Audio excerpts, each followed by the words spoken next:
આખરે ગુજરાતને કાયમી ડીજીપી મળ્યા. અમદાવાદના કમિશનર જીએસ મલિક બન્યા નવા ડીજીપી.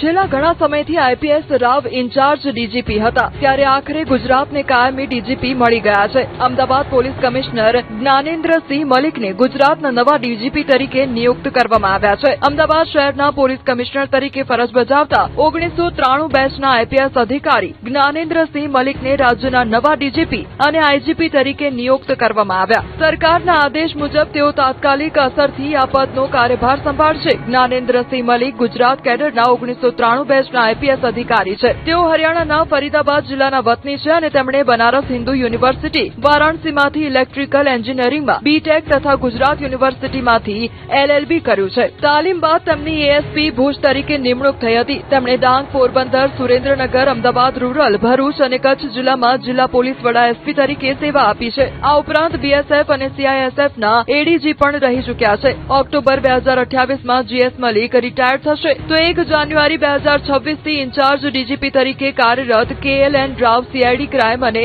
જેલમાં ડીજી તરીકે યથાવત રહેશે. તો અમદાવાદ શહેરને પણ નવા પોલીસ કમિશનર મળશે. રાજકોટમાં બાબા બાગેશ્વરે વિરોધીઓને ફેંક્યો પડકાર. મારો વિરોધ કરવા કરતા ચાદર ચડાવવા જતા હિન્દુઓનો વિરોધ કરો. जितना हिंदू होकर हिंदू हमारा विरोध करते उतना यदि लव जिहाद करने वालों का विरोध किया होगा तो भारत में भगवान करता दरबार लगाने का उद्देश्य हमारा अंधविश्वास फैलाना नहीं. दरबार लगाने का उद्देश्य है जो भी अल्लाह वालों के दरबार में जाकर भगवान बन करते थे वो कम से कम भगवान चालीसा पढ़ के भगवान वाला વિરોધીઓને કંઈક આ રીતે બાબા બાગેશ્વરે પડકાર ફેંક્યો છે. રાજકોટમાં 3 દિવસની બાબા બાગેશ્વરની કથાનો પ્રારંભ થઈ ગયો છે. ત્યારે બાબાના દિવ્ય દરબારને લઈને રેશનાલિસ્ટો વિરોધ કરી રહ્યા છે. ત્યારે ધીરેન્દ્ર શાસ્ત્રી બાબા બાગેશ્વરે કથાના પ્રથમ દિવસે વ્યાસપીઠ પરથી વિરોધીઓને અપીલ કરી કે મારો વિરોધ કરવા કરતા ચાદર ચડાવવા જતા હિન્દુઓનો વિરોધ કરવા જાય. તો સાથે જ વિરોધીઓને ટકોર કરી કે જો લવ જિહાદનો વિરોધ કર્યો હોત તો આજે ધર્માંતરણ ન થાત, તો દિવ્ય દરબાર તો થશે કહીને વિરોધીઓ ने आड़े हाथ लीधा. लेकिन आने के बाद हमने ऐसा सोचा अब एक दिन की कथा के अंदर करके दरबार ही लगाना चाहिए.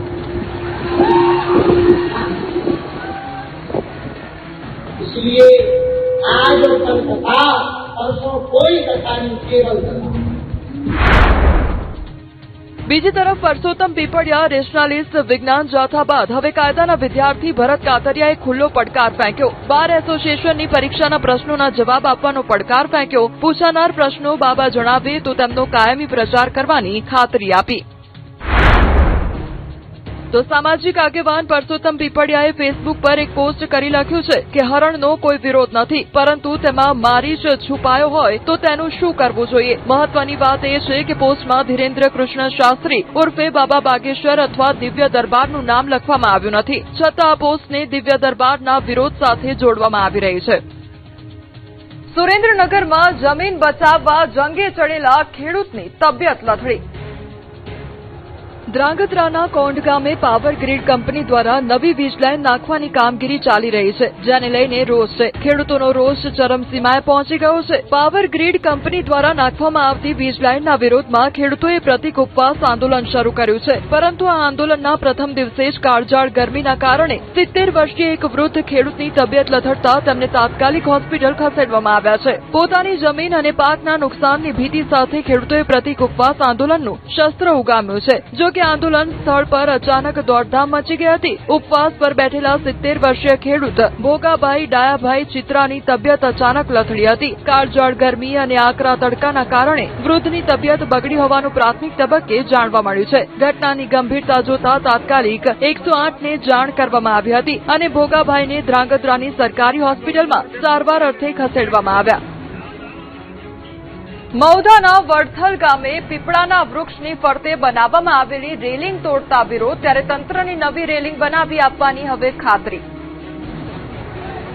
વિરોધ, આક્રોશ અને હલ્લાબોલના દ્રશ્યો મહુધાના વડથલ ગામના છે. વડથલ ગ્રામ પંચાયતમાં ચાલી રહેલા નવીનીકરણના કામને કારણે વિવાદ સર્જાયો છે. ગ્રામ પંચાયત દ્વારા હાલ કચેરીની બાજુમાં આવેલી ભાડાપટ્ટાની દુકાનો દૂર કરીને ચોક ખુલ્લો કરવાની કામગીરી હાથ ધરવામાં આવી છે. આ કામગીરીના ભાગરૂપે પંચાયતની સામે વર્ષો જૂના પીપળાના વૃક્ષની ફરતે બનાવેલા ઓટલા પરથી સુરક્ષા માટે લગાવેલી એંગલની જાળી તોડી નાખવામાં આવી હતી, જેથી ગ્રામજનો ખાસ કરીને મહિલાઓમાં ભારે નારાજગી જોવા મળી હતી. ઉશ્કેરાયેલી મહિલાઓએ પંચાયત કચેરીનો ઘેરાવ કરીને ઉગ્ર વિરોધ નોંધાવ્યો હતો. ગ્રામજનોના જણાવ્યા મુજબ આ ઓટલો અને એંગલની જાળી ગામના લોકોએ ફાળો ઉઘરાવીને બનાવ્યા હતા. લોકો પીપળાની પૂજા કરતા હોય છે. આવા સમયે પંચાયતે કોઈને જાણ કર્યા વિના જાળી તોડી નાખતા લોકોની ધાર્મિક લાગણી દુભાઈ છે. ઘટનાની જાણ થતાં મોટી સંખ્યામાં લોકો એકઠા થઈ ગયા હતા, જેના કારણે ગામમાં તંગદિલી સર્જાઈ હતી. જવાબદાર અધિકારીઓ સામે યોગ્ય કાર્યવાહી કરવામાં આવે તથા થયેલ નુકસાનનું વળતર અને પુનઃ સ્થાપન કરવામાં આવે તેવી માંગ કરી.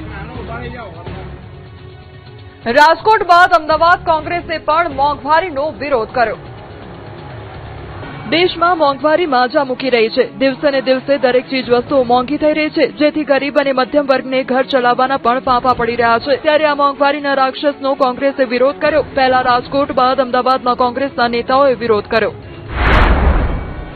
અમદાવાદના બાપુનગર વિસ્તારમાં કોંગ્રેસ દ્વારા મોંઘવારી, બેરોજગારી અને વધતા ઇંધણના ભાવોના વિરોધમાં પ્રદર્શન કરવામાં આવ્યું. કોંગ્રેસ કાર્યકર્તાઓએ પેટ્રોલ, ડીઝલ અને સીએનજીના સતત વધી રહેલા ભાવો તેમજ ભ્રષ્ટાચારના મુદ્દે સરકાર વિરુદ્ધ નારાજગી વ્યક્ત કરી. વિરોધ પ્રદર્શન દરમિયાન મોટી સંખ્યામાં કાર્યકર્તાઓ એકત્રિત થયા અને પોસ્ટરો સાથે સૂત્રોચ્ચાર કર્યો હતો. રોડ પર બેસીને વિરોધ કરતા ટ્રાફિક જામ થયો હતો, જેથી પોલીસ પહોંચી હતી. પોલીસ દ્વારા કાયદો અને વ્યવસ્થા જળવાઈ રહે તે માટે કાર્યવાહી હાથ ધરવામાં આવી અને વિરોધ પ્રદર્શનના પગલે કોંગ્રેસના અનેક કાર્યકર્તાઓની અટકાયત કરવામાં આવી. કાર્યકર્તાઓને પોલીસના ડબ્બામાં બેસાડવામાં આવતા રોષ ફાટી નીકળ્યો હતો.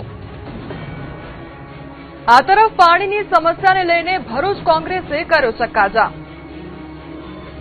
ભરૂચ જિલ્લાના જંબુસર બાયપાસ ચોકડી ખાતે માર્ગની ખરાબ હાલત, ટ્રાફિક સમસ્યા અને વરસાદી પાણીના ભરાવાના મુદ્દે કોંગ્રેસ દ્વારા ઉગ્ર વિરોધ પ્રદર્શન કરવામાં આવ્યું હતું. કોંગ્રેસના આગેવાનો અને કાર્યકરો રસ્તા પર ઉતરી ચક્કાજામ અને ધરણા કાર્યક્રમ યોજતા થોડા સમય માટે વાહન વ્યવહાર પ્રભાવિત થયો હતો. સ્થિતિને કાબૂમાં લેવા માટે પોલીસને હસ્તક્ષેપ કરવો પડ્યો હતો. જંબુસર બાયપાસ ચોકડી વિસ્તારમાં લાંબા સમયથી માર્ગની જર્જરિત હાલત, સતત સર્જાતી ટ્રાફિક સમસ્યા અને વરસાદી પાણી ભરાવાને કારણે સ્થાનિક લોકો ભારે હાલાકીનો સામનો કરી રહ્યા છે. આ પ્રશ્નના તાત્કાલિક નિરાકરણની માંગ સાથે કોંગ્રેસના કાર્યકરો દ્વારા ચક્કાજામ અને ધરણા પ્રદર્શન યોજવામાં આવ્યું હતું. મોટી સંખ્યામાં એકત્ર થયેલા કાર્યકરોએ તંત્ર વિરુદ્ધ સૂત્રોચ્ચાર કરી પોતાનો વિરોધ નોંધાવ્યો હતો. પ્રદર્શનના કારણે થોડા સમય માટે વાહન વ્યવહાર ખોરવાઈ ગયો હતો, જેના પગલે પોલીસ ઘટનાસ્થળે દોડી આવી હતી અને સ્થિતિને નિયંત્રણમાં લેવા માટે કોંગ્રેસના અનેક કાર્યકરોની અટકાયત કરી હતી.